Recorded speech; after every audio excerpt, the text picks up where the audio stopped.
बातमी आहे कांदा निर्यात बंदीबाबतची। कांदा निर्यात बंदीवरून खासदार अमोल कोल्हेंनी पुन्हा भाजपवर टीका केली आहे। 31 मार्च नंतरही कांदा निर्यातीचा निर्णय कायम राहील असा निर्णय केंद्र सरकारनं घेतल्यामुळे कांदा उत्पादकांचं नुकसान होणार आहे। या निर्णयातून मोदी सरकारचा शेतकरी विरोधी चेहरा पुन्हा समोर आल्याचं कोल्हे म्हणाले। 31 मार्च नंतरही कांदा निर्यात बंदी पुढील आदेश येईपर्यंत कायम ठेवण्याचा निर्णय घेण्यात आलाय।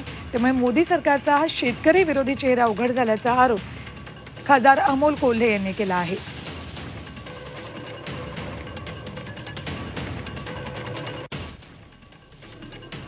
या मोदी सरकारचा सर्वसामान्य शेतकरी विरोधी धोरणाचा हा चेहरा पुन्हा एकदा उघड झालेला आहे। आणि दुर्दैव हे आहे की महाराष्ट्रातले दिग्गज नेते हे जागा वाटपासाठी वारंवार दिल्लीच्या वाऱ्या करतात, परंतु सर्वसामान्य कांदा उत्पादक शेतकऱ्यासाठी आवाज उठवण्याला यांच्याकडे वेळ नसावा हे खरोखर दुर्दैव आहे।